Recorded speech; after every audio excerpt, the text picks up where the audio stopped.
This is George Floyd here. This is Tony McDade and Sean Reed. And then we have Breonna Taylor.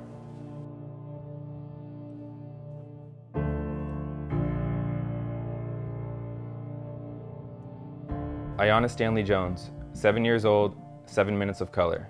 She was sleeping on her grandmother's couch when police conducted a home raid. After using a flash grenade, Officer Weekly fired one shot, killing Aiyana. He claimed there was a struggle with the grandmother, which caused his gun to fire.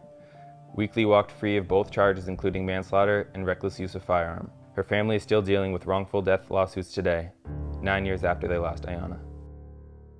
A piece like hers, I only was able to complete one eye, which absolutely broke me as I was finished with this piece. 7 minutes to start and finish any art piece is just no time at all.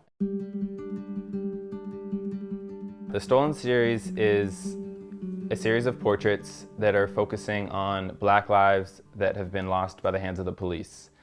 For every year they were in age, I color for 1 minute, so the viewer's left with these unfinished portraits, which represents these unfinished stories, these unfinished lives that were never able to be fully lived out. So this piece is Botham Jean. He was 26 years old and killed in Dallas. I think this piece stands out in the series just by the shape that was created. He has an incredible smile, and the fact that that part is kind of hollowed out in his face, I think is really powerful.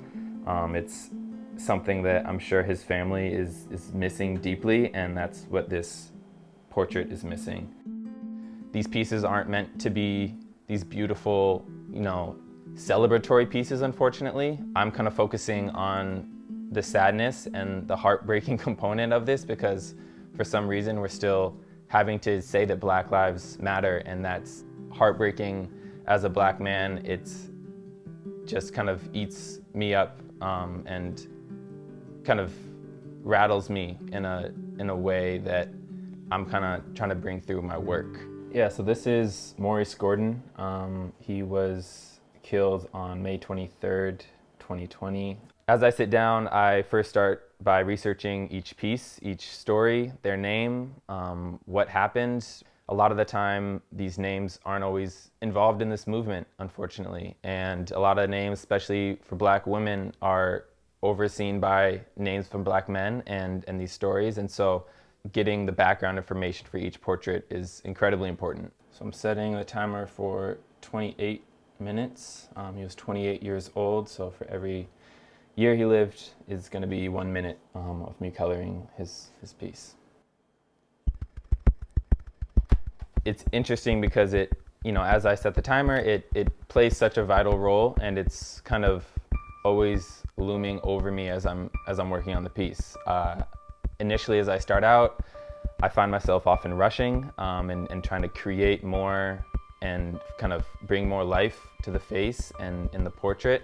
I want to cover the page and get to the eye, get to the nose and mouth kind of quickly, but I'll catch myself and realize that the pace is important, and catching each nuance so these faces, what is seen is at least recognizable and accurate. So I'm forced to slow down and pay attention to the details.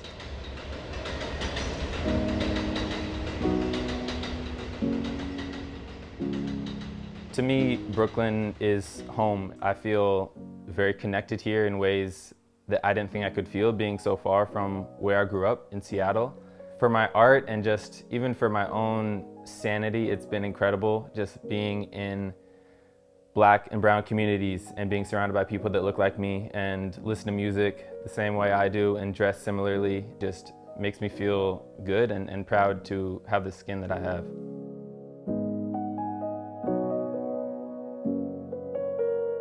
The Brooklyn Window series is something that came out of the whole lockdown situation. Most of them, the fire escape scenes, I've seen in some form or fashion. There's a lot of people getting out and using that as their little way of getting fresh air during these warmer months. It started out as something very therapeutic, really, in a way.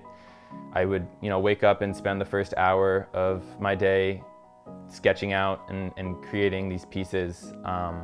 And then once I got, laid off from my 9 to 5, it really picked up, and I was like, okay, maybe I can create a longer series and have, a little more storytelling. It's playful, but it's also kind of touching on this very bizarre, lonely, isolating time that we've all experienced.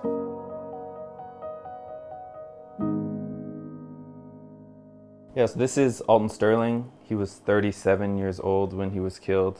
I think capturing the eyes are really important because it has such a strong part of people's identity.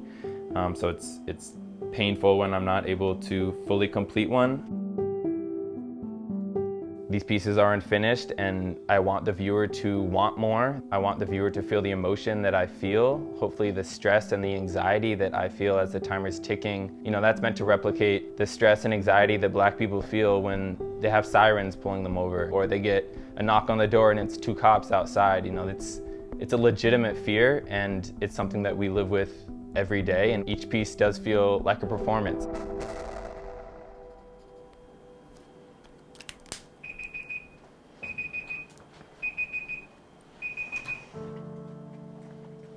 Yeah, I tend to get kind of lost in it sometimes. When that timer hits, I'm never ready for it. Even though I've done over 50 pieces, I still can't anticipate when the timer actually happens. You can see a glimpse of who he was. This has obviously been going on for a while.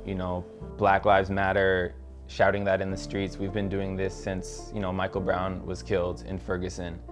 And it's really difficult as a Black person, waiting for other people to join in and to wake up.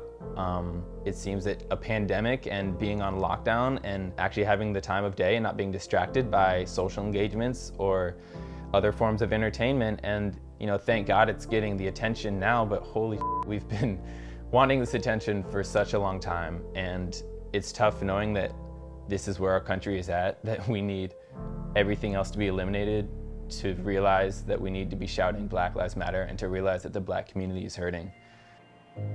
As an artist, it's frustrating, and as someone who sees themselves in these pieces, it's just scary.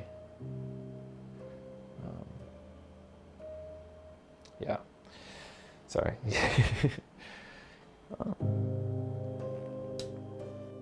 It's just really emotional as I'm creating these pieces, but that's the point. And it's unfortunately a series that I still have 20, 30, 40 names that I know of that I still needed to include. And I just look forward for the day that I no longer have to create these pieces.